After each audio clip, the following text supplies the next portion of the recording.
안녕하십니까. 서울국민병원 이정구 과장입니다. 여러분 혹시 TRT라고 들어보셨는지 모르겠습니다. 남성 호르몬 대체요법이라고 해서 테스토스테론 리플레이스먼트 테라피, 영어의 약자로 TRT인데요. 남성 호르몬이 부족한 환자들에게 인위적으로 남성 호르몬을 주입하는 치료법이죠. TRT가 결국은 남성 호르몬을 외부에서 주는 것이기 때문에 보디빌더나 운동선수들이 사용하는 안드로제닉 아나볼릭 스테로이드, 즉 같은 게 아니냐. 근데 왜 TRT는 괜찮고 스테로이드는 안 되냐. 심지어 이 TRT에 쓰이는 약물인 남성 호르몬 테스토스테론 에난테이트는 운동선수들이 불법적으로 사용하는 것과 같은 거거든요. 예를 들어 우리 박태환 선수도 네비도라고 하는 테스토스테론을 맞아가지고 그때 금지를 당했죠. 그런 문제도 있었는데, 결론적으로 말해서 TRT도 부작용은 있지만 안 하는 것보다는 훨씬 낫기 때문에 주사를 맞는 것이죠. 운동선수들이 불법적으로 사용하는 그 단백동화 호르몬인 아나볼릭 스테로이드는 근력 강화에 아주 극대화시킨 약이기 때문에 거기에 따른 또 위험성도 많이 있습니다. 그래서 용량이 굉장히 높고 많이 쓰기 때문에 또 쓰다가 안 쓰면은 부작용이 많아지는 것이죠. 예를 들어서 운동선수들이 근력을 높이기 위해서 단백동화 호르몬을 많이 쓰면은 근력도 늘지만 심장도 굉장히 커지게 돼서 심장이 커지는 거에 혈관이 못 따라가면 잘못하면은 심근경색이 올 수도 있고 위험할 수도 있죠. 그리고 단백동화 호르몬을 쓰다가 안 쓰면 남성 불임도 오고 또 성기능 장애도 오고 탈모도 오고 굉장히 정상적인 그런 남성 호르몬 시스템이 이제 깨지게 되는 거죠. 남성 호르몬이 수치가 5 이상이 정상인데 비해서 1밖에 안 된다. 이런 분들은 정상 수준으로 남성 호르몬을 채워주는 것이 가장 좋습니다. 운동선수들이 그 사용하는 단백동화 그 스테로이드는 인공적으로 그 변환을 시켜서 주는 건데, 남성 호르몬에다가 스테로이드를 많이 섞기 때문에 좀 안 좋죠. 그리고 굉장히 많이 쓰기 때문에 부작용도 많이 나타나는데, 반면에 그 TRT는 모자란 거를 채워주는 용도로 쓰는 것이기 때문에 많이 다르죠. 호르몬이라는 거는 모자란 만큼만 줘야지, 정상인데 더 많이 주면은 반드시 부작용이 생기고 위험할 수 있습니다.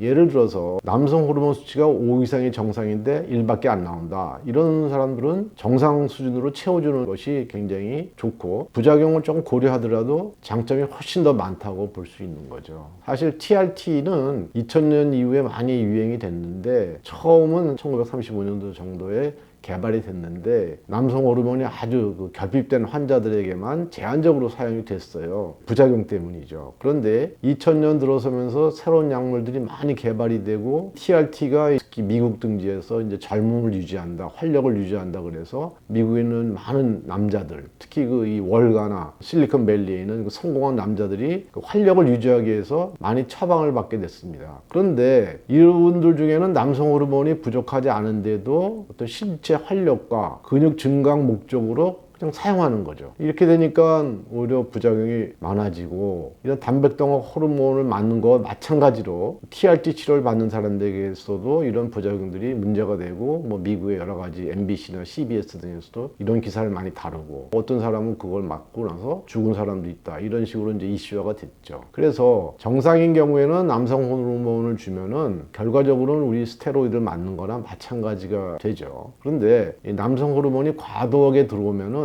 심장벽이 두꺼워집니다. 왜냐하면 근력이 늘어나니까, 심장도 근육이니까 늘어나면서 탄력도 떨어지고 혈관이 못 쫓아가니까 혈액이 끈적끈적해집니다. 농도가 진해지고 또 콜레스테롤이 늘어나면서 심근경색도 생기게 되죠. 이런 문제가 있고 내분비계통에 교란이 생기게 되죠. 그러므로 정상인 경우에 이렇게 많이 스테로이드를 맞으면 좋지 않고요. 그러나 생식선 기능 저하가 있는 경우에는 오히려 이 TRT를 하면은 반대로 심혈관 질환과 사망률을 낮게 하는 장점이 있다고 합니다. 왜냐하면 남성 호르몬이 부족한 사람은 근육이 적기 때문에 지방이 늘어날 수밖에 없고, 이렇게 되면 비만이 생기고 또 인슐린 저항성이 늘어나서 혈액 속에 당화혈색소가 많이 늘어나는데, 이 당화혈색소가 뭐냐면은 적혈구안에 포함된 헤모글로빈에 포도당이 결합되어 있는 것이기 때문에 이게 많아질수록 인슐린이 나와도 혈당이 낮아지지 않게 되죠. 당화혈색소가 많을수록 당뇨가 더 심하다는 걸 의미하고, 이렇게 되면 제2형 당뇨에 걸리게 되고, 그렇게 인슐린 저항성이 늘어난 상태에서는 또 비만이 생기고 또 고지혈증이 오기 때문에 이런 게 자꾸 반복되면서 심장과 뇌혈관에 부담을 주죠. 그런데 이런 분들에게 TRT를 하게 되면 남성 호르몬이 지방을 분해하고 근육이 늘어나니까 자연스럽게 감량도 되고 당뇨도 없어지고 고지혈증도 해결되기 때문에 심혈관계 질환이나 뇌졸중 같은 증상의 유병률도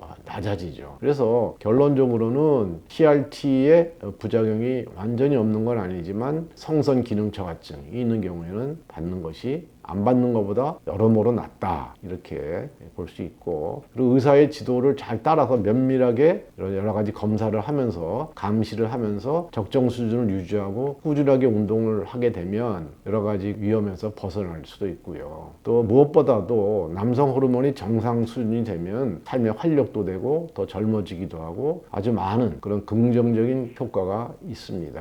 처음 그 소련에서 50년대, 60년대쯤에 올림픽 경기하면서 선수들이 그 남성 호르몬을 많이 맞고 신기록도 세우고 그랬는데, 호르몬이 너무 극단적으로 작용을 하기 때문에 심장에 부담도 주고, 남자들은 이제 고환 위축, 정자 형성 장애, 불임, 또 여성형 유방도 생기고 머리가 빠지는 탈모도 생기고, 또 정상적인 호르몬 계통이 움직이지 않으니까 결국은 신체가 망가지게 되죠. 이런 분들이 또 활력이 있다 보니까 성관계도 많이 하다가 갑자기 심근경색으로 돌연사할 수도 있죠. 또 젊은 남성에서 불임도 크게 문제가 되죠. 외부에서 호르몬을 공급받게 되면은 우리 몸에 있는 그 뇌하수체와 고환의 호르몬 축이 다 깨지게 됩니다. 그래서 남성의 그 생식 기능 저하증이 있는 환자들에게는 받는 게 좋지만 정상인 경우에는 받지 않는 게 좋습니다. 그리고 65세 이상의 노년층과 심장질환이 있는 환자들은 TRT를 받으면 심혈관 질환을 조심해야 되고, 그러기 위해서는 혈액의 적혈구 용적률,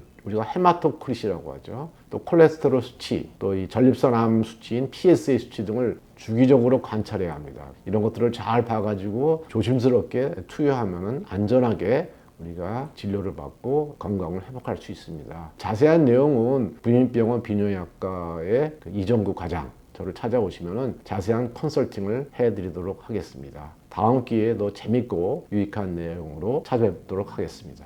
오늘 내용이 좋으셨다면 구독, 좋아요, 알림 설정 부탁드리고요. 저는 또 다음에 더 좋은 내용으로 여러분을 찾아뵙도록 하겠습니다. 감사합니다.